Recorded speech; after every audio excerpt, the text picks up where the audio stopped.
Hello everyone. So, Webster's Dictionary defines human being as, no, I'm totally kidding. Not gonna do that. My name is David. I'm a storyteller. I think that everyone in this world has a story, and every person actually, if you think about it, engages with the world around them through story. Like, what is life other than our own story or our own personal sociological imagination? Our stories are filled with our own antagonists, conflict, supporting characters, all with the commonality that we are recast as our story's main character.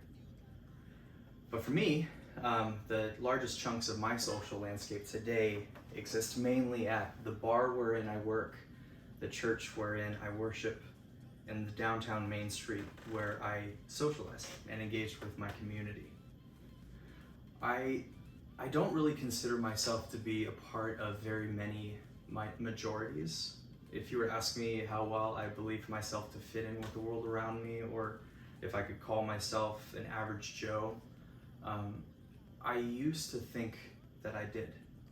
I mean, I have in-groups and out-groups like every other person. I'm an American male citizen. I'm a resident of Newburgh, Oregon, where I bartend and practice photography in my free time. But some of the other in-groups with which I would consider myself to be a part are things like bartenders, billiards players, creatives, male vocalists, modern philosopher, musician, gymnast. The list goes on. But my own subculture and the personal observations that I've made about my own in-groups and out-groups and agents of socialization, they've challenged my thinking around the impact and the power that culture has on an individual. I used to believe really deep down that our culture shapes us far more than we could ever shape it. But I've learned really through my own experiences that culture will shape us as much as we allow it.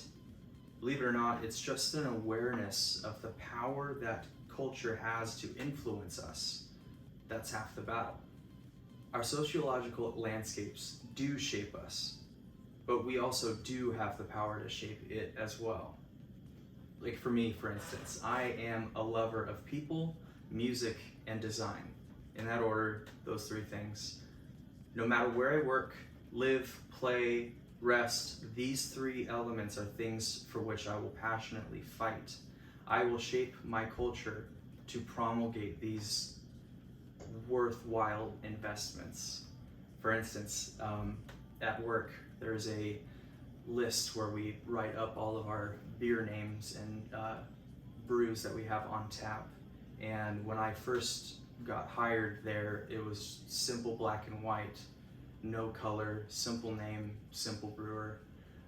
But come a year later, I have forced my love for design and my love for art into my culture and into my sociological landscape. So our tap list now is kind of considered to be a part of the town. It's a cultural icon to Newburgh, is what I've been told by some people. But also, I work at a tavern. I work at a place where socializing is the thing to do. But with my starting to work there, I have brought all of my own personal board games, puzzles, things that help promulgate those kind of social activities. And those are things that I call social currencies, things that we can do to pass time with other people. So for instance, that's people. I love people, I love community, and so I will shape my landscape to help foster those environments and foster those mores and the values there. But on the flip side of that, I am also being shaped by my social landscape. I used to, before I bartended, I used to be a barista, and so my social life was only in the AM. I would socialize with people over coffee and get late lunches, but my social living happened while the sun was up. And now As I am a bartender, I am being shaped in a way, and I am now a night owl. I now love to play pool and love to hang out in certain areas of town where the nightlife is vibrant. So it is a give and take. I am being shaped by my culture, but I will shape my culture to help invest in music, people, and design. But regularly, I am challenged also by my own reference groups, the agents of socialization that I've chosen for myself.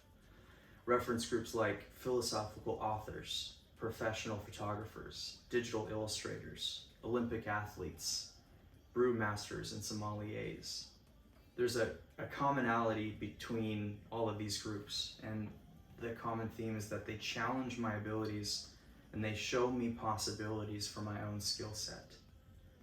Seeking out creative illustrators and skilled artists has become kind of a cornerstone for my own personal development. But I do think that the modern world wherein we live does subtly encourage us to promote an individual conformity. The place wherein I live has an atmosphere that seems to feel like it ostracizes subculture. As young children, society labels our unique individuality as something to be praised, encouraged, cultivated, grown, promoted, all of these things. But as the days turn into years, and as lively youth turns into sage fragility, the song of the world changes, and we are regularly encouraged to then just go with the flow, find ways to fit in better, conform, be one with the crowd.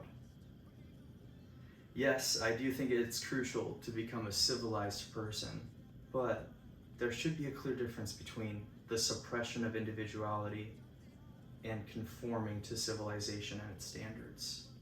There are 8 billion people in this world. The unique elements of personality and the things that make us involved in the subcultures of life, that awesome contrast between person to person, those are the things that give life beauty, meaning, and purpose to the human experience.